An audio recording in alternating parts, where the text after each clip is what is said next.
શર્મા છે. જૂન 2023 માં first time મેં ડિટેક્ટ કર્યું કે મારું HbA1c 7.7 આ પાછળ બતાવે છે. આ જૂન 2023 નું છે. આ HbA1c 7.7 છે. એના પછી 20 દિવસ મેં થેરાપી લીધી, પાણી પીધું અને એક્સરસાઇઝ સાથે કરી.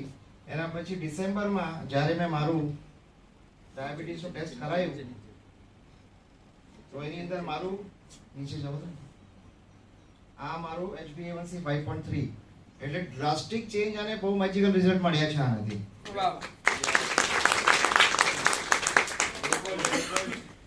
ગ્લુકોઝ લેવલ બી તમે જોઈ શકો છો. આ ફાસ્ટિંગ બ્લડ શુગર 174 હતું પહેલા અને ડિસેમ્બર 2023 માં આપણે જ્યારે કરાયું ત્યારે 89 હતું. તો this is drastic result.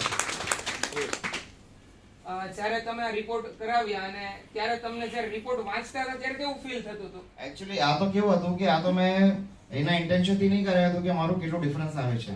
મેં ટર્મ પ્લાન લીધું હતું તો મારી કંપની મને કરાવી આપ્યું તો એમાં તો કોઈ મેનિપ્યુલેશન બી નહીં થાય. એ તો કંપની ટર્મ પ્લાન બી નહીં આપે. એટલે આ જે છે ને ટર્મ પ્લાન કરાયો તો કંપની મેડિકલ કરાવીને આપ્યું તો એમાંથી આ રિઝલ્ટ આવ્યું છે સામે. આજે તમને કેટલો આનંદ છે?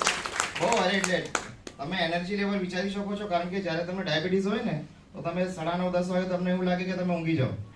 બરાબર છે. તમે દિવસમાં તમે કઈ બી કામ કરો તમને એવું લાગે કે ના યાર હવે બહુ થઈ ગયું, તમે લેઝીનેસ ફીલ રાખો તમે. પણ હવે તો એકદમ એનર્જી લેવલ તમારી બહુ હાઈ થઈ ગઈ છે. લાગે છે કે દિવસ ઘરે ઘરે હોવું જોઈએ. 100% હોવું જોઈએ. તમે સામેથી શેર કર્યું એટલે જ્યારે આ રિઝલ્ટ આવ્યું ને તમે સામેથી ગ્રુપમાં શેર કર્યું કે જો મારું પોતાનું ટેસ્ટિમોની છે આ તો. અરે વાહ, વેરી નાઈસ, વેરી નાઈસ. જોરદાર તાળી પાડી દઈએ.